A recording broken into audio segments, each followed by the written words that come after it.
Olá, turma, tudo bem? Bora lá para nossa leitura, mais um dia com a palavra do Senhor, com o Senhor, né, nos ajudando a entender e a compreender a palavra. Vamos orar, entregar esse momento para o Senhor e a gente já vai começar a leitura de hoje. Jesus, muito obrigado, Pai, por esse momento, muito obrigado por esse dia, muito obrigado, Pai, por aquilo que o Senhor tem feito essa semana. Nós já estamos assim, entrando no final de semana e te agradecemos, Jesus, porque durante toda essa semana, Pai, nós tivemos a tua bondade e a tua misericórdia nos alcançando todas as manhãs. Obrigada, Jesus, por mais uma semana vencida, graças a Deus até aqui. O Senhor tem nos dado força, o Senhor tem nos capacitado, o Senhor tem nos dado saúde, paz, alegria. O teu Espírito Santo tem nos ajudado a compreender e a perseverar. Obrigada, Jesus. Nós te agradecemos, Pai, te pedimos, fica conosco mais um dia, ministra a nossa vida, que durante todo esse dia essa palavra venha, Senhor, a mexer no nosso coração, na nossa mente, no nosso espírito, causando realmente transformações profundas, para a glória do teu nome, Pai. Amém. Amém, queridos? Vamos lá, então, semana 50, dia 6, né, que é o sábado hoje, dia 9 de dezembro.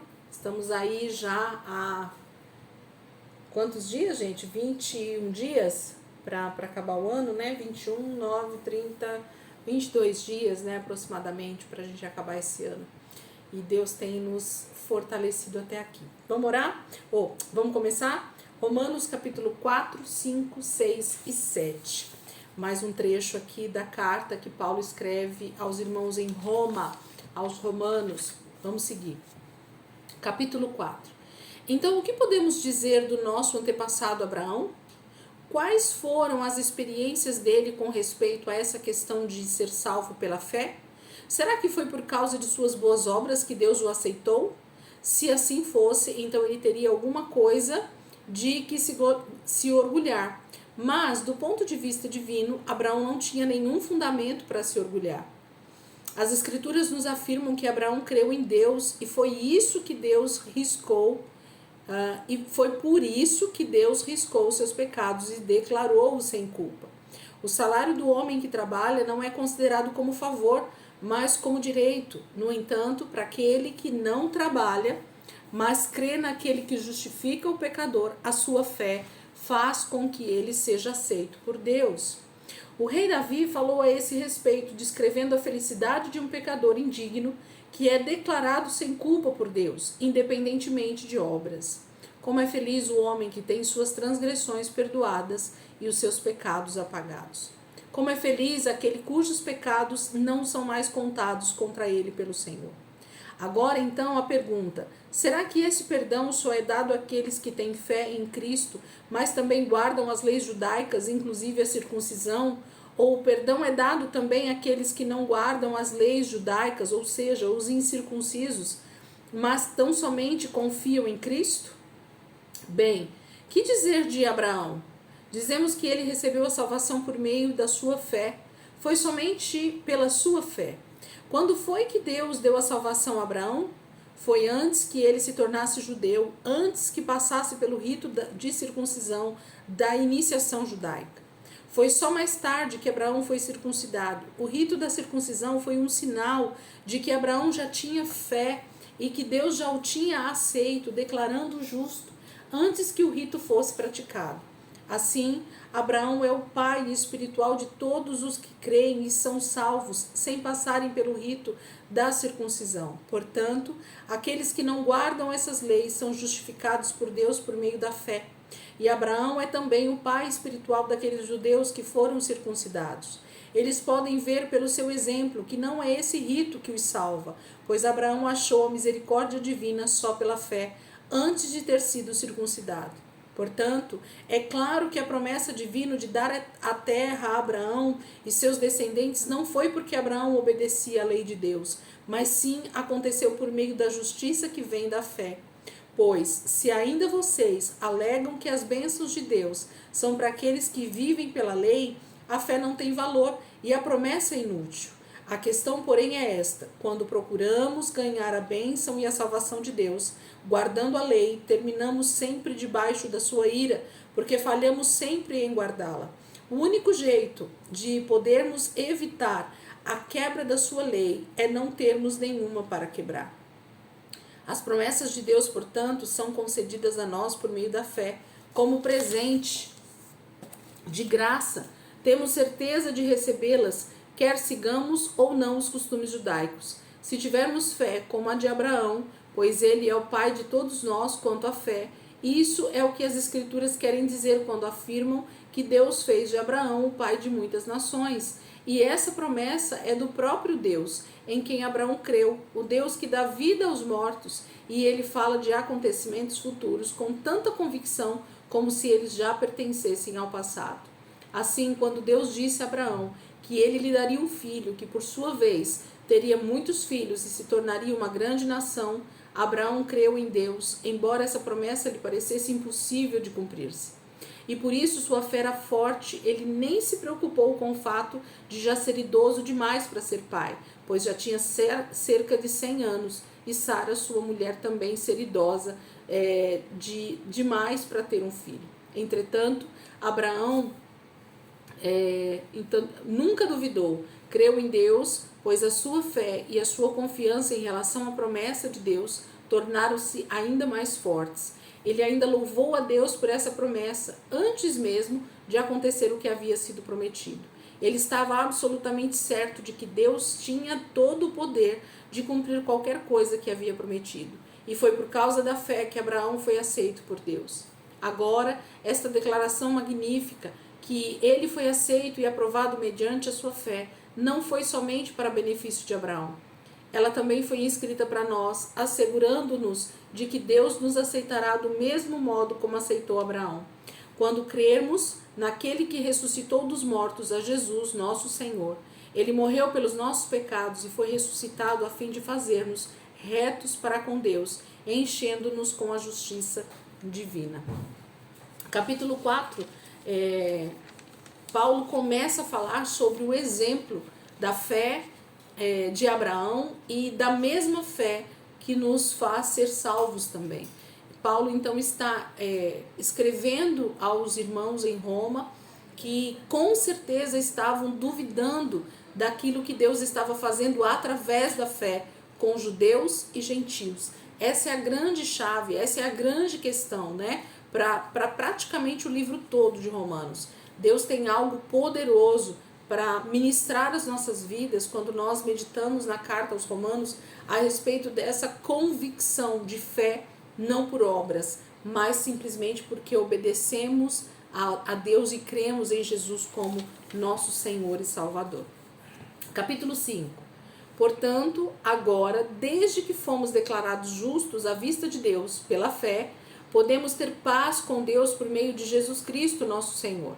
Pois devido à nossa fé, Ele nos colocou nesse lugar do mais alto privilégio, onde agora nos encontramos, e nos levou a essa graça na qual agora estamos firmes, e nos alegramos na esperança de participar da glória de Deus.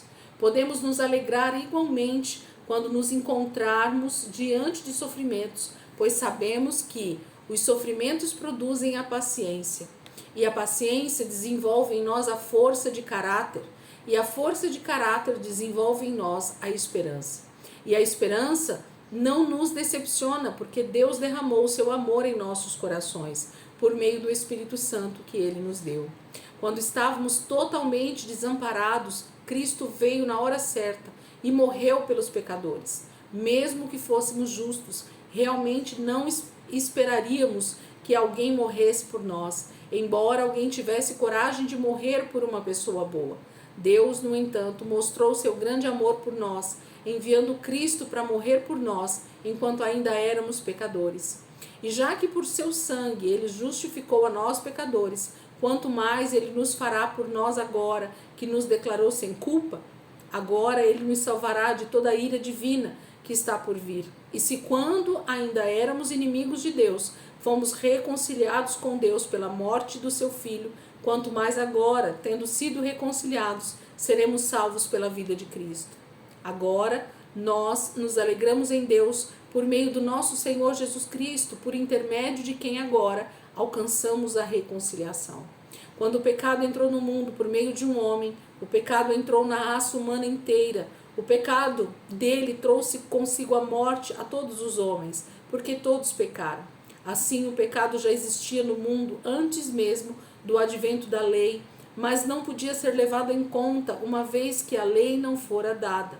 Todavia, a morte reinou desde o tempo de Adão até o tempo de Moisés, mesmo sobre aqueles que não pecaram como Adão, quando ele desobedeceu à ordem de Deus. Na verdade, Adão era uma figura daquele que haveria de vir. E também não há comparação entre os pecados do homem e o perdão de Deus, pois este único homem, Adão, trouxe a morte para muitos por meio do seu pecado. Porém, este outro homem, Jesus Cristo, trouxe perdão para muitos por meio da graça divina. E existe uma diferença entre a dádiva de Deus e o pecado de um só homem. Por um só pecado veio o julgamento que trouxe condenação, mas a dádiva veio de muitos pecados e trouxe a justificação. O pecado de um único homem fez com que a morte reinasse sobre todos, porém todos quantos receberam o presente divino da graça e a dádiva da justiça reinarão em vida por causa deste único homem, Jesus Cristo. Portanto, como o pecado de um único homem trouxe a condenação para todos, assim também o ato de justiça de um só resultou na justificação que traz vida a todas as pessoas. Portanto, assim como por meio da desobediência de um só homem, muitos foram feitos pecadores, assim por meio da obediência de um só homem, muitos serão feitos justos. A lei foi dada a fim de que todos pudessem perceber os seus pecados. Entretanto, onde o pecado surgiu em excesso, a graça foi ainda mais abundante. Primeiramente, o pecado reinou sobre todos os homens e os levou à morte. Mas agora reina em seu lugar a graça de Deus pela justiça e, como resultado, a vida eterna por meio de Jesus Cristo, nosso Senhor. Capítulo 5, Paulo está falando sobre esse contraponto, do pecado e da justificação. De um homem que pecou e fez com que todos pecassem, e ele está dizendo sobre Adão, mas de um mesmo homem também, de um outro homem chamado Jesus Cristo, que por meio da sua obediência, então também traz justificação sobre todo aquele que crê. Então, Paulo está fazendo esse contraponto da graça com o pecado, da justificação com a morte espiritual do homem. E é tremendo como Paulo teve ousadia e ao mesmo tempo discernimento para nos escrever e nos ensinar sobre esse assunto. É um livro realmente muito, muito, muito importante para o nosso entendimento sobre salvação pela fé. Capítulo 6. E nós vamos até o 7, Capítulo 6 e 7. Capítulo 6. Que diremos então? Continuaremos a pecar para que a graça de Deus aumente cada vez mais? Naturalmente que não. Nós, os que morremos para o pecado, como deveríamos continuar vivendo nele? O poder do pecado sobre nós foi quebrado quando fomos batizados em sua morte. No batismo fomos sepultados com ele na morte, para que assim como Cristo foi ressuscitado pelo Pai, com poder glorioso, também nós vivamos uma vida nova. Vocês se uniram com ele na sua morte e ressuscitarão como ele ressuscitou. Os antigos desejos malignos de vocês foram pregados na cruz, juntamente com ele. Aquela parte que em cada um de vocês tem a tendência de continuar pecando foi esmagada e mortalmente ferida, de maneira tal que esse corpo, amante do pecado, não está mais sob o controle do pecado e não necessita mais ser escravo dele. Quando vocês morrem para o pecado, libertam-se de todos os seus atrativos e do seu poder sobre você. E visto que morremos com Cristo, cremos que participaremos da sua vida nova. Cristo ressuscitou dentre os mortos e não poderá morrer outra vez. A morte não tem mais poder algum sobre ele. Ele morreu de uma vez por todas, a fim de acabar com o poder do pecado, e agora vive para sempre em contínua comunhão com Deus. Portanto, considerem-se mortos para o pecado, enquanto, por outro lado, estão vivos para Deus em Jesus Cristo.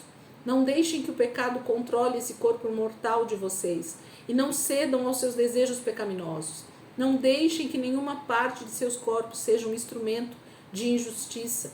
Antes, entreguem-se inteiramente a Deus, pois vocês voltaram da morte para a vida. Sejam, portanto, instrumentos de justiça nas mãos de Deus.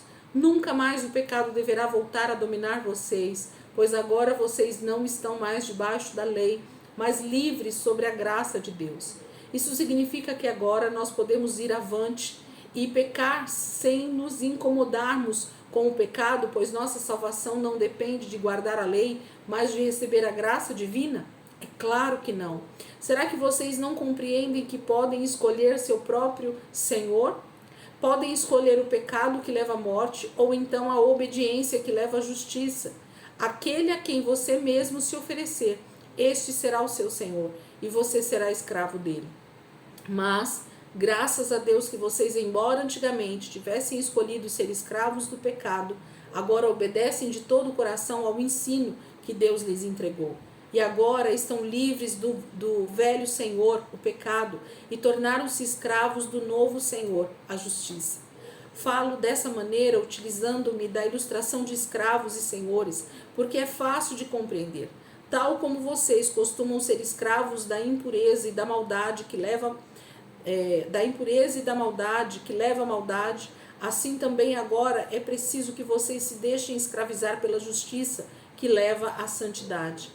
Naqueles dias, quando vocês ainda eram escravos do pecado, vocês estavam isentos da justiça. E qual foi o resultado? Evidentemente não foi nada bom, visto que agora vocês se envergonham até mesmo em pensar naquelas coisas que costumavam fazer, pois o fim delas é a morte. Agora, no entanto, estão livres do poder do pecado e são escravos de Deus. E entre os benefícios que ele dispensa a vocês está a santidade, cujo fim é a vida eterna, pois o salário do pecado é a morte, mas a dádiva gratuita de Deus é a vida eterna por meio de Jesus Cristo, nosso Senhor. Paulo capítulo 6 está falando sobre esse privilégio que nós temos de não termos mais o Senhor pecado como nosso Senhor, mas sim o Senhor Jesus que nos dá então liberdade. Nós somos escravos sim de Cristo por amor, mas essa escravidão em Cristo nos torna muito mais livres, muito mais poderosos em Deus, né, para nos manter livres do pecado, da injustiça e termos então um processo de santificação acontecendo em nós todos os dias. Glorifiquemos a Deus por essa graça, né, que é derramada sobre nós todos os dias para nos santificar, para nos ajudar, né, nesse processo de santificação. Capítulo 7.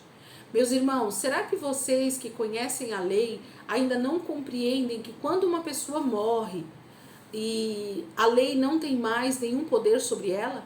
Deixe-me ilustrar. Quando uma mulher se casa, fica presa pela lei ao marido enquanto ele viver. Se, contudo, ele morrer, ela não estará mais ligada a ele. As leis do casamento não mais se aplicam a ela. Ela poderá então casar-se com outra pessoa, se assim o quiser. Isso estaria errado enquanto ele estivesse vivo, porém está perfeitamente certo depois da morte do marido. Assim, meus irmãos, vocês também morreram para a lei, e isso aconteceu por meio do corpo de Cristo, para pertencerem a outro, isto é, aquele que ressuscitou dos mortos, para que vocês também possam produzir bom fruto, isto é, boas obras para Deus. Quando a velha natureza ainda os dominava, havia desejos pecaminosos agindo dentro de vocês, dando-lhes vontade de fazer tudo aquilo que Deus não quer, produzindo obras pecaminosas, o fruto para a morte. Agora, entretanto, vocês foram libertos da lei, porque morreram para aquilo que antes os prendia. Assim, agora vocês são livres para servir a Deus, não da maneira antiga, obedecendo à velha forma da lei escrita, mas da maneira nova, obedecendo ao Espírito de Deus. Será que estou sugerindo que a lei de Deus é má? Claro que não. Eu não teria conhecido o pecado a não ser pela lei. Eu não conheceria o que é cobiça se a lei não dissesse não cobice. O pecado, no entanto, se aproveitou dessa lei para despertar em mim todo tipo de desejo cobiçoso. Somente se não houvesse leis para serem quebradas é que não haveria pecado. Antes eu vivia sem a lei, mas quando a lei veio, ela despertou o pecado em mim e então eu morri.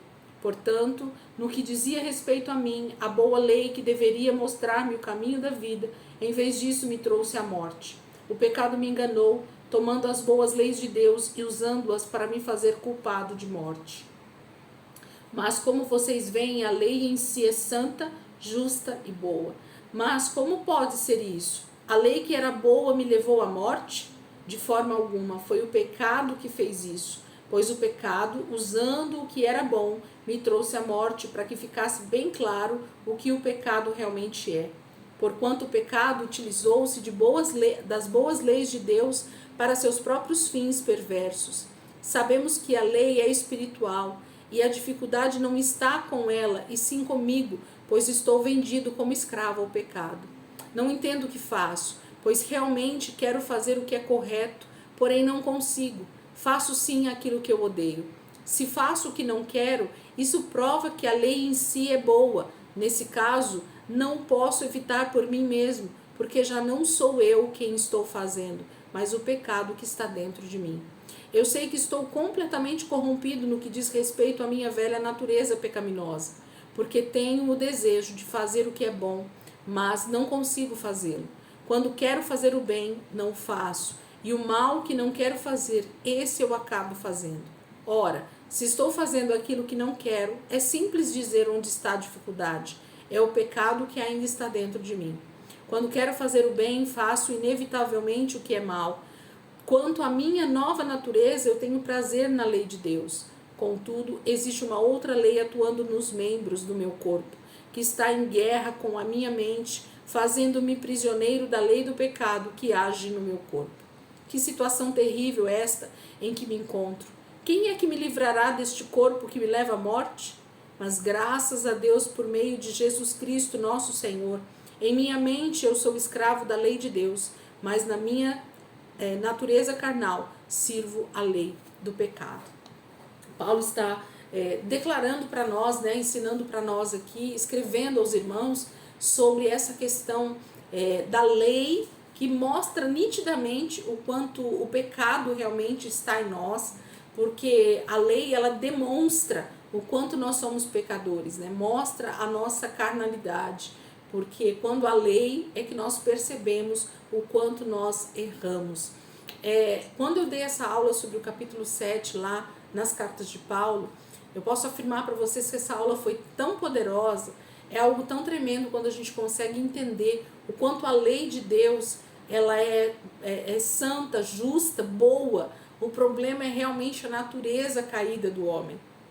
E aí, com a lei, isso fica muito mais evidente. Então, eu te convido realmente a mergulhar um pouquinho mais fundo no livro de Romanos, na carta aos Romanos, porque você vai ver quanta coisa Paulo está nos ensinando com tanta profundidade, com tanta sabedoria, com tanto discernimento espiritual nessa carta. Amém? Gente, Deus abençoe. Ótimo sábado aí para vocês. Amanhã a gente vai continuar aqui, domingo, ainda no livro de Romanos. A gente termina na terça, segunda e terça ainda a gente está aqui dentro da carta aos Romanos. E aí, na quarta-feira em diante, a gente começa então novamente Atos e seguimos os outros livros aqui, as outras cartas de Paulo, dos outros irmãos. Amém? Deus abençoe. Ótimo final de semana para vocês. E amanhã, se Deus quiser, a gente está aqui de volta para continuar nossa leitura dentro do livro de Romanos. Deus abençoe.